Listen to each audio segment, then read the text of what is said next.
you can white knuckle your way through any elimination diet. You can put your blinders on and just go on willpower alone and get through it and have nothing change at the end of it. So what I want people to do, and why I've built so much habit research and behavior change research into the program, is because when you have that first moment where you think I'm just anxious, I'm afraid, I'm lonely, and I'm reaching for this thing and it's not available, I want to have resources for you. I want to have guidance for you in that moment to say, okay, now what do I do?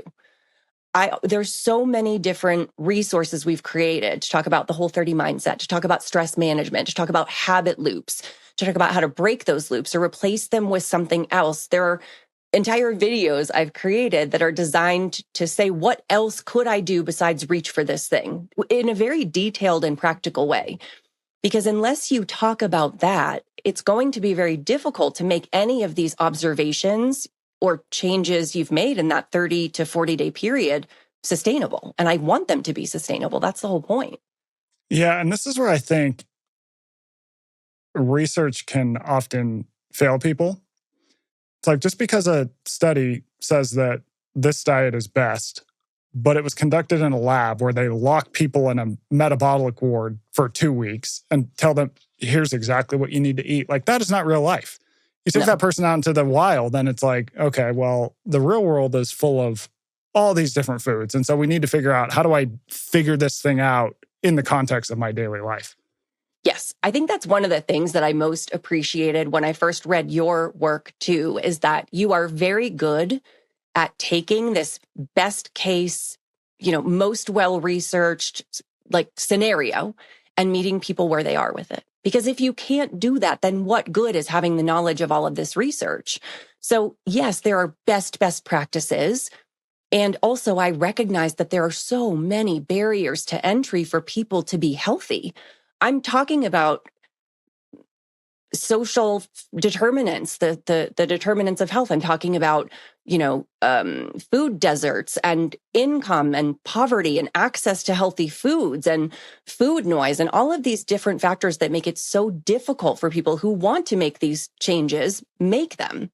So if I'm talking about best practices, you should only eat organic and grass-fed and buy from the farmer's market, I'm immediately leaving out 99% of the population. So what I want to do is make Whole30 and this research as accessible as possible while making it as successful as possible. And that's the line I'm always trying to walk. It seems like you've learned so much from your community about that. So you did a updated version of the Whole30 book released in, was it 2023? 2024. 2024.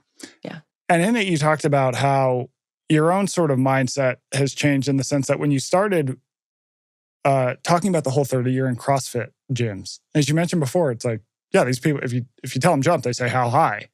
And they're hard charging. And then as it expanded into this like broader population, you started bringing in people who were never going to do CrossFit and were all so different. And so how is your thinking about sort of what you mentioned with accessibility and making sure you're giving people options that are culturally sensitive? How has that evolved over time? And where have you changed your mind on certain topics?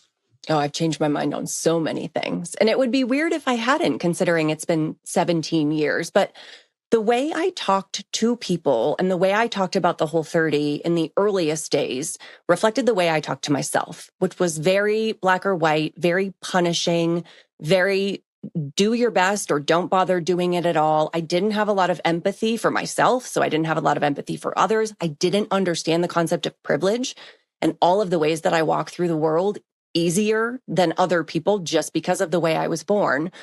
And so as that evolved, as I learned more about privilege and the concepts, and as I learned to talk to myself with more grace and show myself more grace and empathy, of course that expanded and evolved the Whole30 program and language. And so that is reflected everywhere. It's reflected in the word choices. We used to say Whole30 compliant because compliance was the name of the game. You're doing it or you're not. It's very patriarchal. And we changed that to compatible. Now it's these two things coexist. They're compatible. It's just small details like that. The most, I think, famous line of the Whole30 back in the day was, this is not hard. Quitting heroin is hard. Fighting cancer is hard. Birthing a baby is hard. Drinking your coffee black isn't hard. And you can hear why that would appeal to a CrossFitter. But someone like my mom hears that and immediately thinks, well, this isn't for me because I do think it's going to be hard. And so all of that had to change. The science had changed and updated our understanding of the science. The food landscape had dramatically changed. So all of that is why I wanted to rewrite that book, start to finish, head to tail, because so much had evolved that I couldn't just update it. It was like a whole new program almost. I'm going to quote you. It's from your book, the updated version. Science is going to science. Great line. Science is always evolving, leading us to new understandings of the way various foods and ingredients interact with our bodies. I believe it's a good thing when the people you trust to bring you science-backed information say, we got it wrong. And here's how we're going to fix it. Ideally with references. Great paragraph. What things did you change based on updated science that had evolved over more than a decade? The biggest change, and the one that we got the most heat for, was our rule around and perspective on seed oils. That's a touchy subject right now. You touched People the rail. make it. You touched the rail. I know.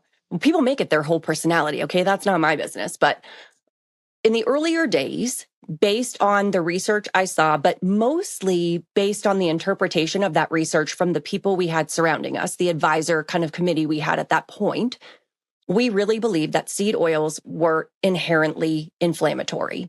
And omega-6 to omega-3 ratio was often cited and oxidation was often cited. But we truly believed that seed oils like canola and soybean oil promoted inflammation in the body inherently. And so our point on them was just you shouldn't eat them.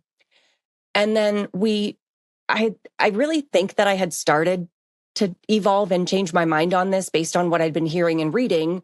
So starting in 2022, I hired 2 different, unrelated, independent researchers to dig into the science and provide me with references, summaries, big picture observations that I then took in and absorbed. I asked a different, unrelated medical doctor to review that and give me his take because he works with patients.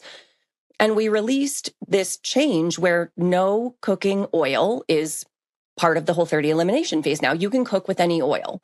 And it certainly happens to fall in line with our accessibility mission because that does make the Whole30 more accessible. These canola oil is certainly less expensive than avocado oil and easier to source.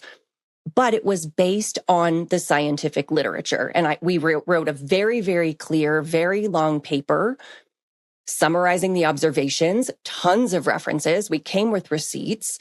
And there was a subset of people who were really appreciative that we outlined it and were appreciative that we were so willing to say we got it wrong and here's what we're doing now. But I would say the majority of people who were not even always related to Whole30, they just wanted to dive into it, were really mad that, we decided to change our perspective on this. And everybody knows that they're so toxic and inflammatory. And so there was a big hullabaloo about it in 2024. And then again, I kind of brought it up again myself in 2025 because I like to poke the bear like that and just remind people of where we stand.